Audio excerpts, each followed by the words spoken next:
Thank you all. Your speeches today were fabulous. But just a quick question for Patrick. I've flown through Beijing Airport. It's the most amazing thing, and my wife and I have ever seen, I think. How do you reconcile talking to the Chinese government or any of the other governments, like I imagine the Arab states as well, you do a lot of work there, about free private spaces in really what are kind of authoritarian, totalitarian type of governments? That was just an overview, what we're doing. And so in China, most of our projects, huge projects, are for private clients who have nothing to do with the government. And the real estate entrepreneurs in China are stars.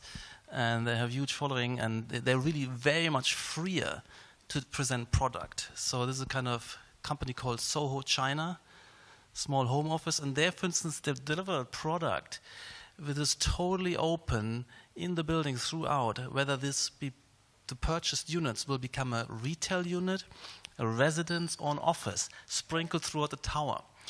Things like this, radical things like this. They had to, in the meantime, climb down on this, and they got, because the Chinese start to import more regulations, they're less entrepreneurial. But we've done 4 huge projects with this company. And the last one is this kind of mega atrium. I didn't show that image, but a similar one to what I've showed, under construction, soon to be completed. So there's a lot of opportunity, and we have a few other private clients, conglomerates, and entrepreneurs who are founders. I'm very much into corporate environments, and there you need a lot of that complexity and freedom and total flexibility, and yeah, we do also government projects, but that's I was just giving you an overview. There it is a little bit different, of course, but also something like Beijing Airport. These companies, even though the government holds them, they also have entrepreneurial leaders, and there's kind of quasi-entrepreneurship operating there as well to some extent. And the Middle East also, main projects are private clients. In Dubai, for instance, and we established one kind of developer, and we created a big product which has retail, hotel, apartments, service departments, offices, food and beverage in one complex building, and this has also, through its planning, changed already several times. There is also more freedom in the environment there. These buildings wouldn't be possible in Europe. I have a question to Titus Gebel in terms of private cities. Do you think that even countries like North Korea might be interested in establishing private cities on the territory to solve the extreme economical inefficiency? Well, North Korea might be a place. No, I don't think so, because there's a reason why especially countries like North Korea have problems. That is because the rulers are completely paranoid when it comes to giving up power. So I think this is too extreme. But you have a level below North Korea, say an African country where a dictator is, that he might be willing to give up some power because he hopes that there will be more income for the state. And he might even ask, okay, you pay me 10% of your taxes or fees, in our case, right, to make it happen. I think it's, in principle, a trade-off between the willingness to give up some influence for the rulers against monetary compensation and maybe more fame to them, because then there's more development. I do not see that happen in North Korea at the moment. Okay, I didn't know that, but you have to have a closer look at that. Many people confront me with, you can just buy a Greek island, right? The problem with this and all gated communities thing is you're still subject to the state sovereignty. So if you run something privately but are still subject to all the rules of the state, that is not I'm not interested in that. My product can only be successful if we have a certain autonomy to make our own rules. And I doubt that, I would try to attract North Korean workers, right? And I would say, okay, you have certain rights in my area, for example, free speech. I had to probably give up a lot of things to make it possible in North Korea, and then I probably didn't want to do that.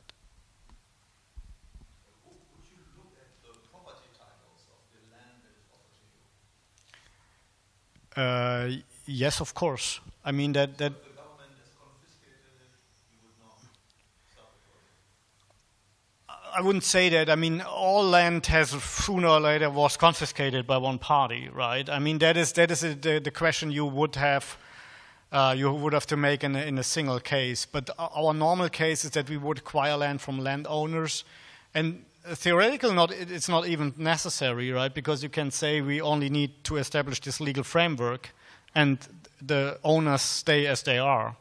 But in practice, it is our main source of income is real estate development, because we are buying properties before it was a free private city regime, and then by doing that, increasing the value alone. That will probably be the main income source in practice, because then you can, because for the fees that paying for security and some court or arbitration system, you cannot make much profit.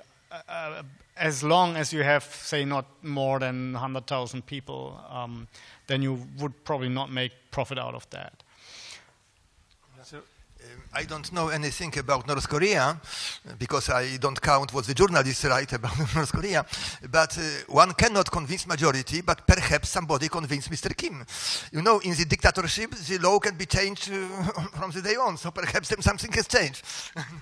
Also there's certainly a truth to what you say, that is, if you have to convince one person or, say, an oligarchy of 5 to 10 persons, it is much easier than to convince a majority of parties, because most countries in the world probably have to change the constitution to make something like a free private city happen, not all of them. And then it's a political issue that can take years, right? And so far, you are right. But on the other hand, I have also to take care of my reputation, right? And so far, going to certain countries, it's maybe not the best idea. So, Jan, this is a question for Janus. What do you believe is the strategic thinking behind the EU's pro-migration policy? I'm sorry, please a bit louder. What do you believe is the strategic thinking behind the EU's migration policy? Migration, well, the problem is that I don't know what were the reasons behind the decision of Mrs. Merkel. I don't know. Perhaps the entrepreneurs wanted to have more workforce. Perhaps she wanted to destroy the system. Quite possible. I don't know the reasons. Anyway, she is now withdrawing from her decision. And the problem of immigration is not in migration. All the United States, I mean, has been built by the immigrants. But there was no socialism.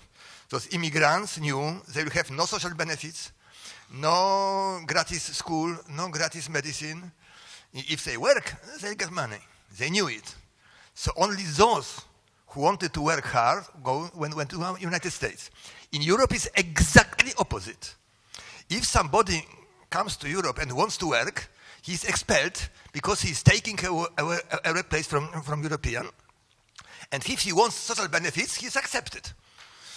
It is an absurd situation. It's exactly opposite as in normal countries, as I told you.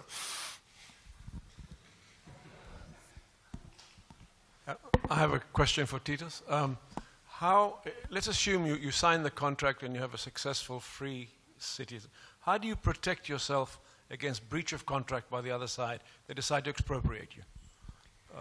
Yeah, that is certainly one of the core questions of the concept. The answer is by investor protection agreements. And fortunately, most countries are party of one or more investor protection agreements. So it works like that. You are in a certain country that has investor protection agreements with, let's say, the US or with an area. And then you form your company as a US company, and you make all your investments there, and then if they withdraw the law, it's expropriation. It's like expropriation. You would then go to the arbitration tribunal and say, we want basically a judgment on that, a decision on that. And then you have your title, and then you can seize their property like hedge funds did with Argentinian planes, right? And if they are disregarding this tribunal decision, they will be kicked out of their free trade association, or they cannot afford that, right? So this is our main protection, is the investor protections agreements that are in existence worldwide. And you have to legally structure your operating entity as such that they are protected by such an agreement. Ideally, you can have an extra protection, investor protection clause in an agreement that you make with the country, which is the best way, right? And if they disregard this, you seize their property in foreign lands. So ultimately, you're still relying on a state protection. Yeah, I do, but this is only in the beginning. Well, look at Singapore, right? I mean, they have submarines, they have more combat tanks than Germany. They can't be attacked any longer. They could be attacked in the first 2 or 3 years if you have a look at this book. For the moment, this is the only thing we can do. There's no other possibility. But over time, and also if you look at the successful medieval states, city-states like Genoa or Venice or even the Hanseatic League, they could, with economic power comes military power. And then they could resist, the Hanseatic League could resist the big powers of that time, like Denmark, right? They fought a war against Denmark.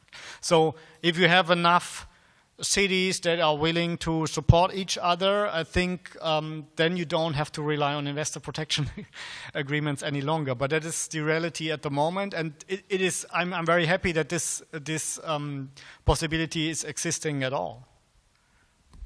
Also a question for Titus Gebel. We live in a world where things change faster and faster, so there's more and more innovation, so one cannot rely on things being the same for the next few decades or generations. So a proprietary community like what you are doing faces the same thing. And so if one looks at a community, one of the key problems is the coordination problem. How do you solve the coordination problem? And one element of that is that if the property is divided, and this is the argument that Spencer McCallum makes and his grandfather Spencer Heath, that if the property is divided, then it presents a fundamental challenge to the coordination problem because there's no integrated way to solve that. So then one has to resort to things like what is it when the state intervenes, eminent domain. And similar things.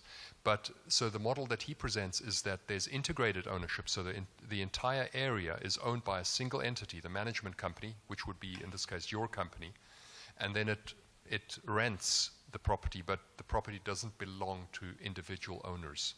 The entire thing belongs to the owner, and that way you can solve the coordination problem because let's say a road needs to be built. Then the entity can decide to build a road. Whereas if it's subdivided property, then you have holdouts that say, no, you're not going to build the road across my property, which then holds back innovation. So I'm curious in your model, which of those two directions you take? Yeah, I mean, I've had all those discussions and I'm in contact with Spencer and all that. Look, I'm not a big fan of that. I mean, this is the Property and Freedom Society for a reason. Property is turning sand into gold, and a lease can ruin a garden. Why? Because the incentive of being an owner is so strong, and to work for yourself and your family and your kids, that I think that is much more sought after if I offer the opportunity to acquire property. But you can solve that problem by just imposing a kind of a covenant on the property.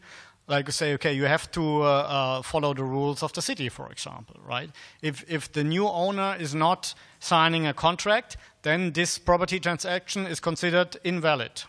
So I don't see the big difference and so forth, but you can be a property owner. For the planning thing, we do not want to have eminent domain, indeed. So you have to foresee in the beginning certain areas and then free market urban order, right? That is not a perfect solution, and I'm not against trying out different things. I think, Johan, the first free private cities will look different from the third and will look different from the 10th.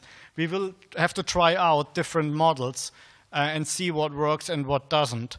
But just because you have a coordination problem, to forbid people to acquire property is not the way I'm going to follow. I'm sorry, one remark. Just the terminology you follow up there. It's not having property. I mean, leases are property, contracts are property. It's just which kind of property. So, for example, if I own shares in the company, I don't own a specific share in the company. I own an undivided piece of the whole company. So this is the model that Spencer's advocating. Yeah, I know the model, but again, I mean, I would rather own my own house and garden than having a share of a that is my view, and other people might see it differently. I don't know how it is now in the United States. I've been there in 1986. And at least in some states, there was a situation where some building law, I don't know, rather technical, and there were the settlement acts. Every settlement, or not every, but settlement could have its own law. For example, law that you cannot sell the house to anybody who sells it to Jew, to Negro, or to anybody who didn't sign the same clause. And it was legal clause and very often used. So it is a private settlement and new. Yeah. Okay. How much time do you spend studying medieval city constitutions? That were How much time did you spend studying medieval city constitutions, for example, the constitution of the city of Dortmund, the city of Soest, which were hundredfold replicated in Northern Europe?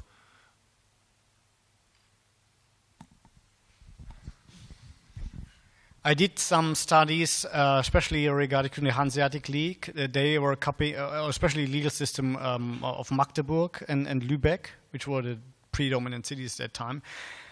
At the end, and Venice, also very complicated structure. At the end, I think that is not feasible for us. We have certain elements in medieval cities, especially when it's coming to crime and punishment, that you can adopt, and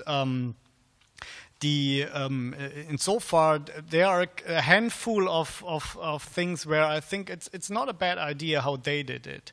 But copying, look, over time, what happened is first there was a group of people who were setting the rules, mostly owners, and then the group of people who had a say was always growing. And often you had people who misused their power and then were basically thrown out of the city. And you had often the time that there was a constitution, but it wasn't followed, and things like that. So I'm not a big fan of constitutions, because if you look what happened in the last 200 years, it's on paper, yes, but it's not followed any longer. Or in countries like Germany, they can change the constitution, or they did change since World War II, or since the Grundgesetz was there in 49, they changed it, I think, 60 times, 60. So what I did is, probably I didn't really thoroughly enough the study, but what I found is some elements that I think are really reasonable. For example, not punishing the citizenship a second time by putting people for a long time in prison and feeding them and paying them. And the whole criminal system was more, you have to show yourself in shame, right? And or you even like in Singapore, you get beaten, right? So that all those things, and so you can say, okay, maybe it's a better idea to let people pay something for their crime, and if they cannot pay, work instead of putting them in prison, and we have to pay for that. That is an idea I got from the medieval times, and but the constitutions are basically every city is a little bit different, but mostly it's like in Greece. There's a group of people that have a say, and over time this group was growing. and other groups were saying we also want to have a say, and so on. That was something that is not so much different from our current system, in my view. But maybe I have not studied this thoroughly enough.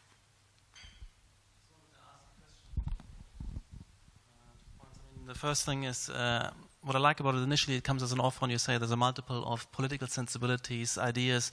You try out one, and libertarianism is just one, anarcho-capitalism is kind of one kind of model, and there could be other models. And what I foresee, and you could be more strict and regulated versus more free. And of course, you have a hypothesis that this is the model which would flourish. This is the model which has productivity gains and attractiveness. And you can invent and imagine lots of models, for instance, be more restrictive, ethnically homogeneous, highly regulated, but or religious, you said. And I think all these models, that's our theory, would fail. And I guess, but at the same time, we have to try, and we have to be pragmatic about which models and details, whether it's leasehold or property, would be happening. And I wanted to add one more thing to this, is that if there is a differentiation of models, they might tie in with the world division of labor, that in an industrial manufacturing kind of place will have a different constitution, sensibility, rules, and ethos at place than a kind of a tech industry versus also other provisions. So there might be a kind of, from an economic base kind of thinking, a differentiation of various types of cities, the resort cities, the retirement cities, and so on. And they might have different products and rules. So it's not going to be one fit all, but there are huge constraints. And that's an evolutionary process filtering out which are the contemporary flourishing models. And I have the similar sensibility to you that this would be a kind of, the libertarian version would be highly productive. Sorry, I got a question for Titus as well. A couple of things, because your idea was, just made a lot of ideas come out of my head. You've talked about how your relationship is going to be with the host country, right?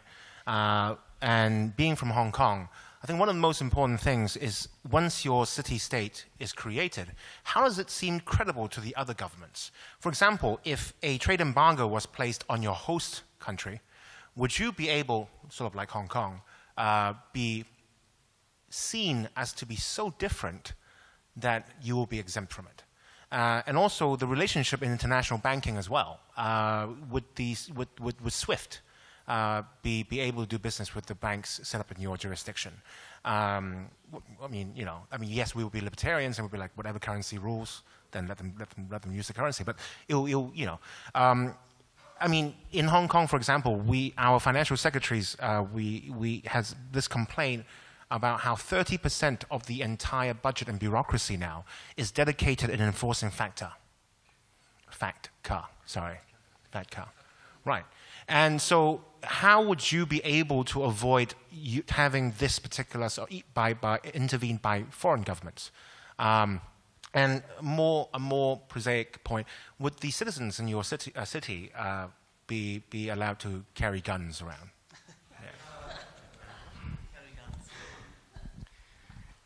Okay, starting from the last one, yes, they would, but probably I'm open to. I can imagine as an entrepreneur, I'm offering different products, right? And one product would be you can bear arms, and another one would be you can own arms, but you shouldn't bear it in the inner city because we don't want that. And the third would be no arms allowed. I'm completely open to that. I have no problem with owning your arms, right? So it would be allowed, and it will be allowed in our upcoming project. But probably I will say that in the inner city you should not bear arms openly.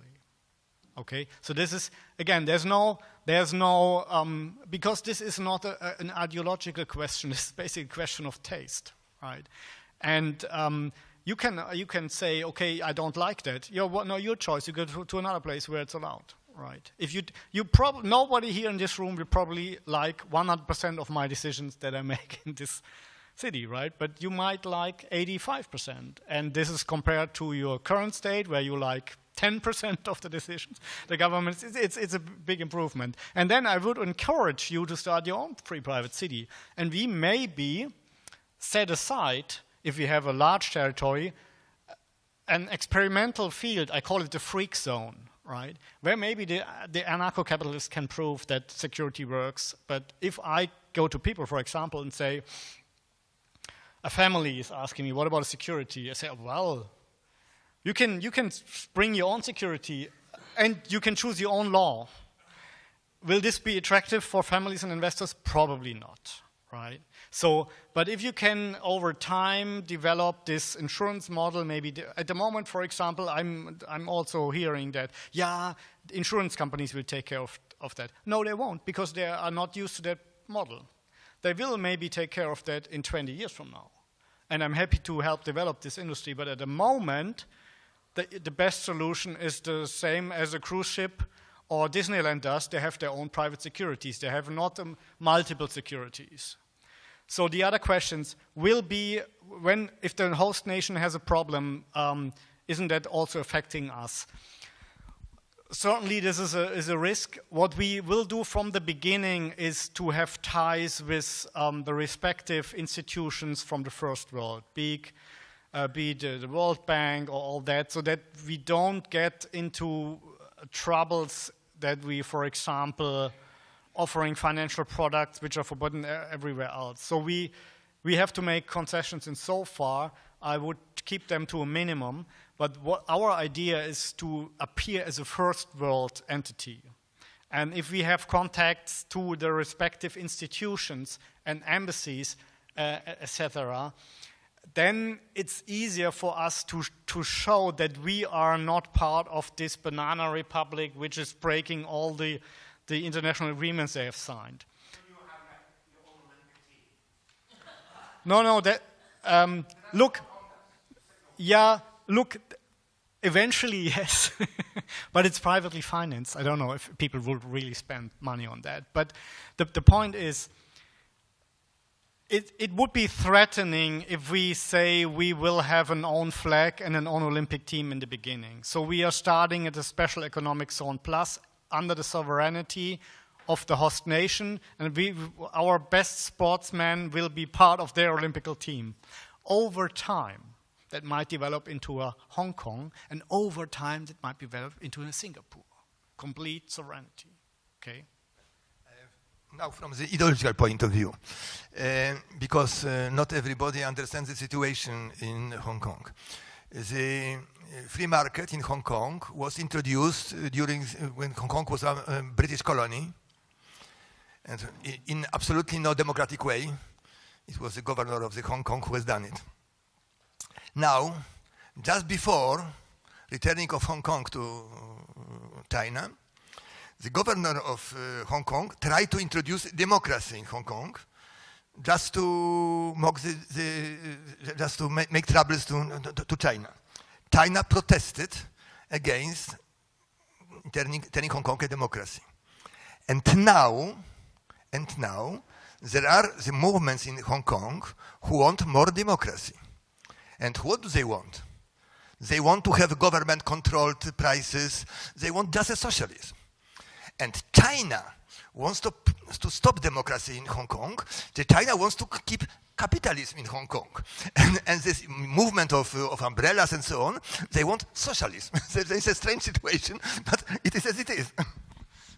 Yeah, I have another anecdote. It was in 1997 when there were already these negotiations about, or it was a little bit before, right? The negotiations about the handing over Hong Kong to China. And a couple of years earlier, the British governor wanted to introduce the British-based or British-style social security. And the Chinese communist said, you are not going to implement Euro socialism here and destroy Hong Kong. Because they want to have a model capitalism. Yeah. Okay. My question is to Rahim. The initiative Titus tells us about is a commercial approach to social change. It's a commercial entrepreneurial venture. And the Hanseatic League and those sort of organizations also had, you could say it was commercially interest-driven. But entrepreneurship in the sense of facing uncertainty, being heroic in the sense at risk, might also be non-commercial. And I was interested in your thoughts about possible, the merits of commercial adventures notwithstanding, the merits of non-commercial entrepreneurship. Is this something worth thinking about? Yes, of course, a lot of ventures, maybe not commercially oriented, but the problem with them is always that you're lacking the market part, and the market part is the disciplining part. It's weeding out the ventures that lead to structures which are not in the interest of other people. Now, you could start a venture, which is a cultural, scientific venture, which is only in your sole interest or in the interest of the generations afterwards. But then you should bear the cost in general for that.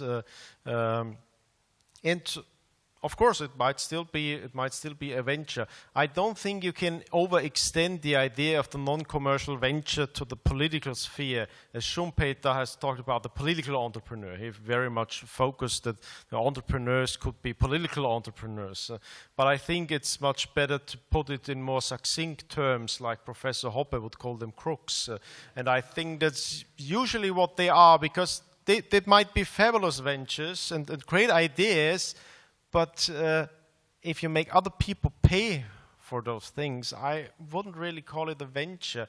The problem is you can only tell afterwards if something is of merit. In the beginning, like even commercial ventures are indistinguishable from foolish endeavors, because you don't know. And the things that look very foolish at the moment might turn out to be commercially viable, might turn out to be great advances for science, for art, and so on.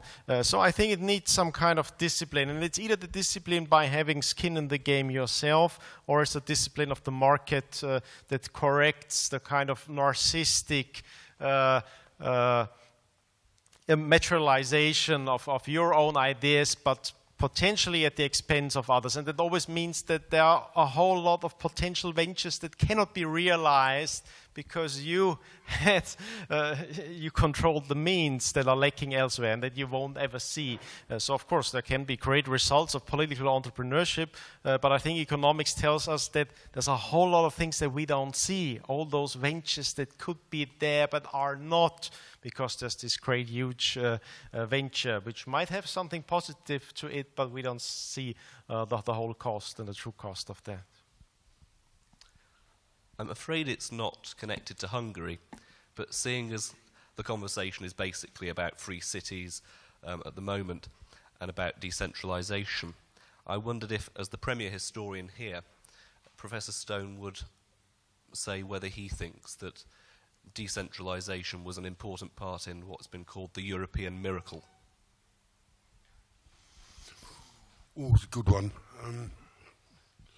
I mean, I've got my doubts about small city states, because if you look at what's happened to them in Italy, there's a sort of pattern that, first of all, the people who are excluded, including a lot of migrants into these rich places, Florence, start causing a lot of trouble. So you have internal strife, and then Montagues and Capulets fighting among themselves over Verona. And then they are not terribly defensible. I mean, Venice was defensible because of marshes, and Genoa to a large extent as well. But the others are not terribly defensible. And after a bit, there's a noise from the nearest Alp, and it's Swiss mountaineers in a bad mood with knives who more or less wipe out these city-states. I mean, this is a big problem with things like Magdeburg or Recht you referred to. So I'm not as hopeful as all that. On the other hand, it's certainly true that small in Europe was very beautiful. I mean, if you look at the way in which England, France, Germany, each district is different. It's got different accents, different cooking. It's certainly very healthy to have that kind of thing, provided you can protect it. Yeah, thank you, Professor Stone. This is certainly one of the other issues, the defensibility. And Prince Hans Adam of Liechtenstein has pointed out in his book, The State in the Third Millennium, that it is the military technology that is also one of the reasons why those medieval cities flourished, because you were capable of defending yourself behind big walls, even against larger armies. And it was not always successful, but it led to many of the, especially the German independent city-states, to remain over a very long period of time. Maybe we will have another technological invention that is bringing now back the balance towards the defender versus the attacker. I don't know, but in any case, I think Venice remained for 1100 years, right? So it's I mean, I'm not targeting 1100 years, but I would be happy if the idea would survive for 100 years. And I see, for example, Singapore is only capable of keeping their situation, at least it's what Lee Kuan Yew thinks, because they have a big army. And what happened, I think we need to address this point. When we're looking for free private cities, we are looking geographically, and we would prefer areas that can be defended more easily. That is very true. On the other hand, you have cities like Monaco, which are basically impossible to defend because of their geographical situation, and they're still existing because they have diplomatically managed to go through all that. So I have hope that despite this is a problem, that if we can ally with bigger forces, like Ragusa did, they paid tribute to the Sultan of the Ottoman Empire, so they were left alone. And they had an ally in them. And then you had the Hanseatic League. They tried to, and the Southern German City Association, Süddeutscher Städtebund. They allied amongst each other. So I think there are answers to that question that are giving some hope.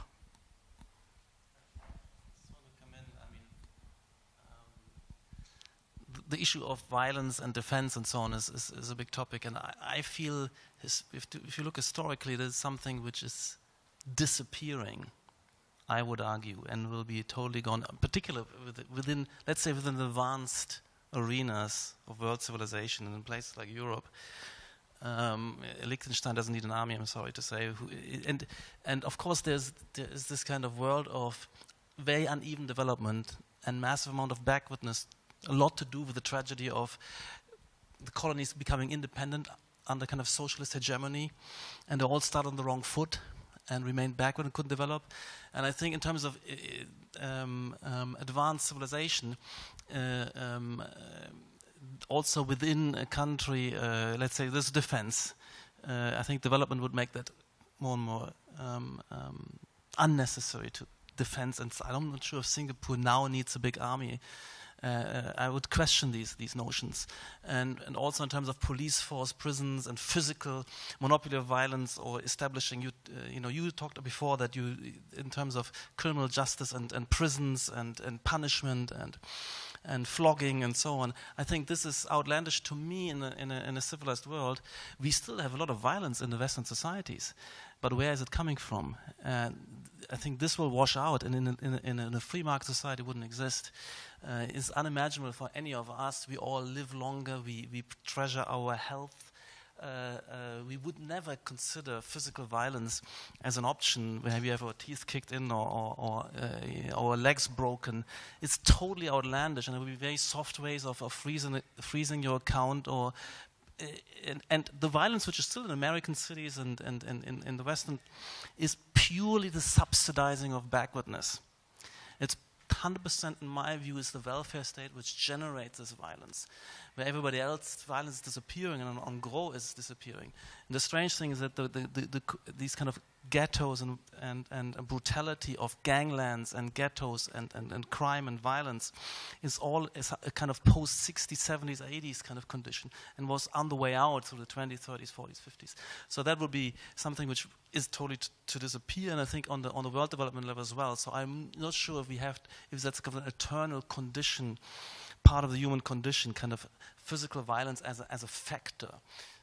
we would all be disciplined quickly enough by maybe by having our Google account frozen for a day, brings us in line, most of us, with anything we would ever want, and we'll never resort to violence. I mean, that's why I find it a little bit kind of, maybe I'm an optimist, but on a historical perspective, a non-issue. Anybody on this? Yeah. Well, no. I think what's interesting is that the Germans indeed, and you're German, I'm Austrian, pretty close to that, they show very low levels of violence and readiness for violence, but on the other side they're very easy to rule, and I think that's both parts of the same picture. So I would not expect violence to disappear. I think it's hidden to a large extent because it's so easy to extort money and to construct basically coercive systems without the need for violence, which is not always a good sign. So when, of course, migrants from the Middle East are coming, I don't think that they're inherently more evil people. It's just to a certain extent they may be far less easy to rule and thus might react and are counter-reacting, and we're seeing that they react to the police force, and you can just call them out and stop, and they just resist. And so you need to be ready to increase the count of violence to cope with that. So I'd rather predict that open or visible violence might increase a bit, and I don't see it necessarily as a bad symptom, just a kind of correction of an unsustainably low level of violence. And I still hope for culture, and I think a large part of it is culturally a cultural evolution. I think on the basis it's positive, it's a very positive kind of evolution. But I think the point where it's used for positive productivity has been surpassed, and it's basically used to control a docile population which is domesticated and really easy to rule. And thus a lot of the brightest, the most productive people nowadays are captured inside these totalitarian system, which extract a lot of the energy and intelligence for uses which are, I think, distortive and consumptive and destructive.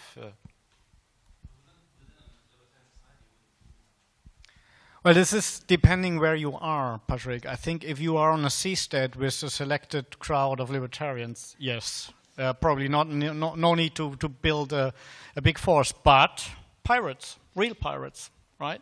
So the one thing is true, and it remains true in my view, is the easiest way to increase your living standard is take away things from other people. That's the easiest way, right? And if you can use force and the other people are not unwilling to use force, it's even easier. Because you don't have to apply force, you just make a threat. And insofar, I cannot afford as an entrepreneur that is offering security or guaranteeing security that I rely on that people will behave the right way, right? So I have to, because especially if we are in a backwarded environment, I mean, and we will be successful and wealthy, I mean, we are #1 target for people who just will come to steal. And insofar, we have to be prepared, like you show a friendly face and carry a big stick. And we are going to do that. And over time, we will see. I mean, eventually, maybe the world will be so civilized that we don't need it. But I'm not seeing that now. It may happen.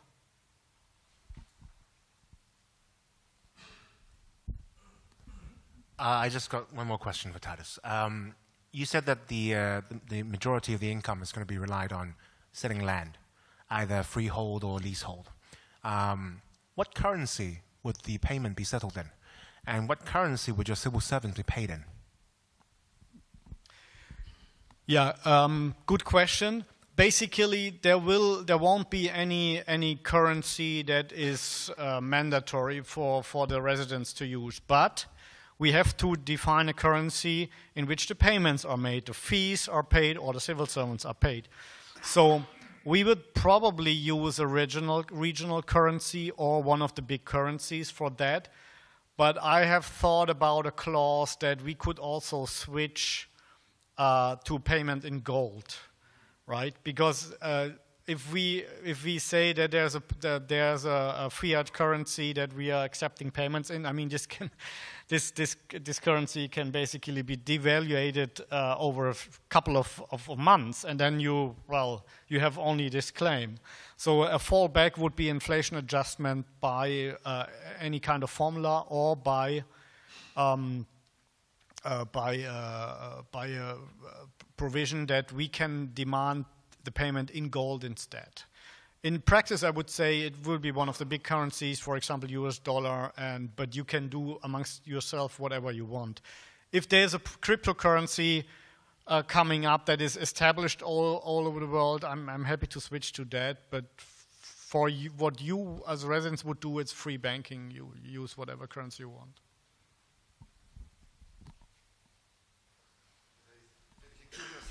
Example of Zanzibar.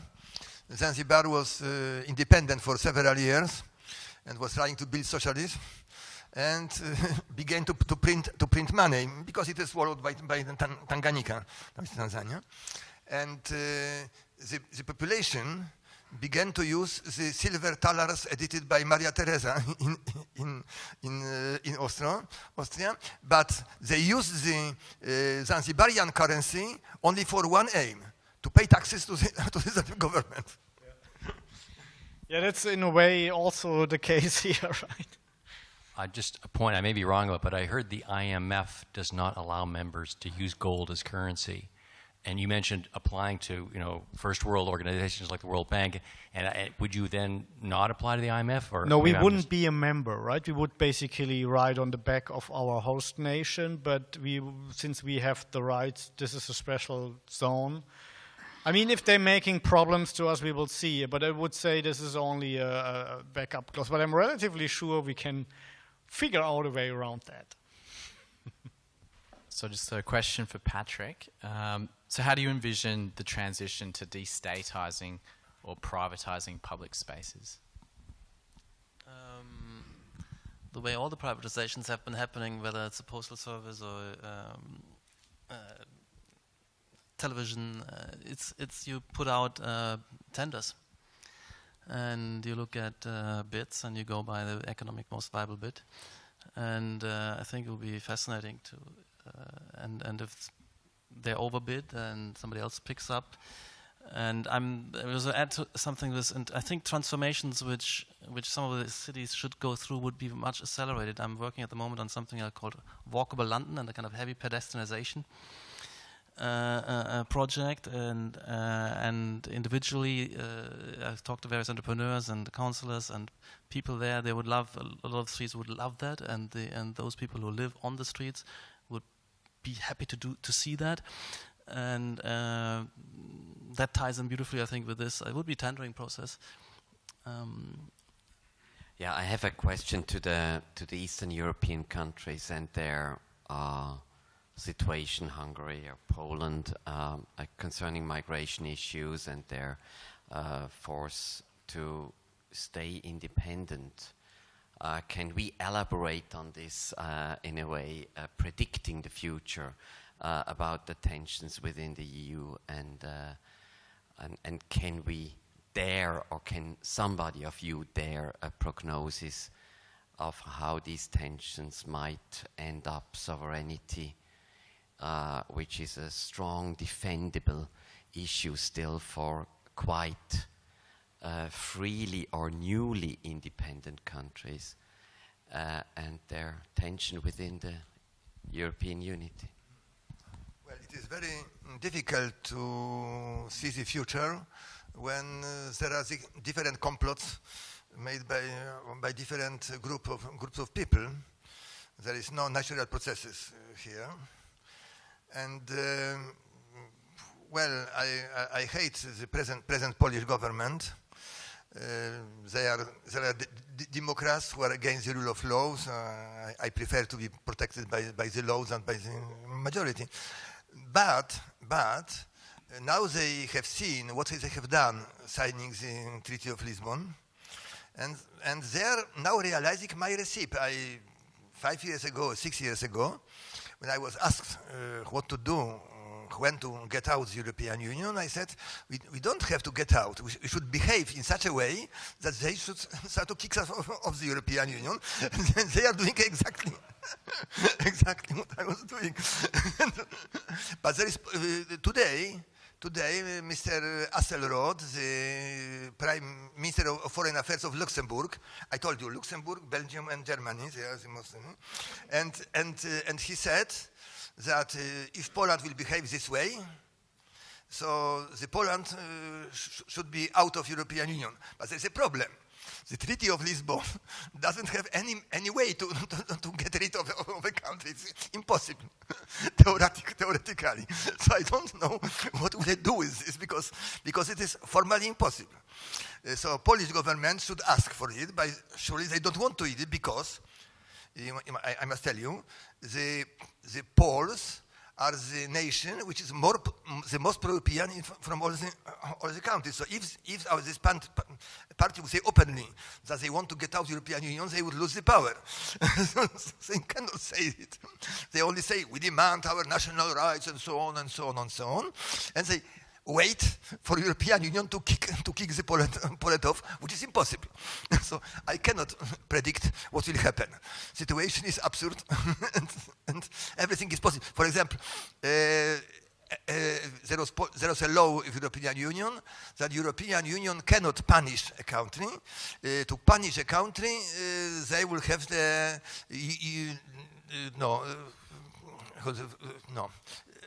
liberum veto. Only one country can veto such a decision. So there was sure that Hungary, because Poland and Hungary are always friends, the Hungary will veto it, and there will be nothing. So they have invented that they have they will sue both Poland and Hungary, and then both will be excluded from the voting. There will be no veto, which of course it is against the letter of law, but everything is possible in European Union because all the laws are incomprehensible, they are complicated, and nobody understands anything. So they will say that it is okay, and that's all.